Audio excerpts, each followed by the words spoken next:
Nadine Sugarmani. I've been teaching at George Brown College for over 12 years, part-time, and I've, over the years, attempted to secure full-time employment and couldn't repeatedly. So back to the piece where I was saying equal pay for equal work is really, for many of us, we're good enough to teach part-time, but for some reason we can't seem to secure full-time employment. Over the last decade, I've seen full-time jobs come open or folks retire, and those positions are not posted, they're not filled, there's no hiring and no explanation. So that's been a challenge for sure for many of us.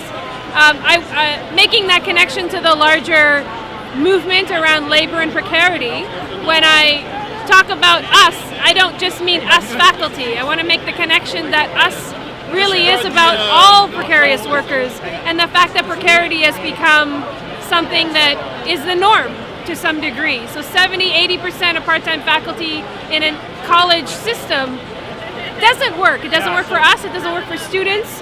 Many of us are racialized, we're parents, we are all struggling. I think the gender piece is also very important, understanding that many of us identify as women, and so the precarity as those intersections connect are really important to name.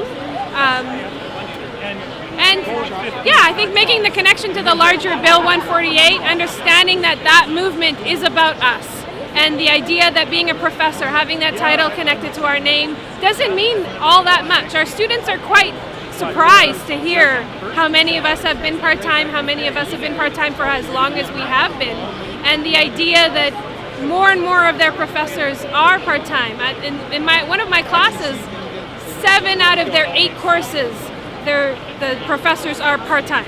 So they have one full-time faculty teaching a course that is considered, again, core courses, core to the delivery of the programs, and core to their knowledge base in terms of what they need to know when they graduate.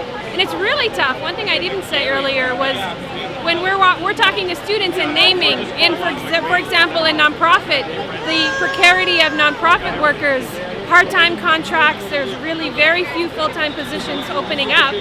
Even for myself, 2 years ago I took on a full-time position, my very first full-time job of my lifetime, and that was in my 40s. So that really speaks volumes. So I actually tell students that, and I say this movement isn't just about what we're doing here. This labor disruption is not just about us, it's about understanding precarity affects everybody.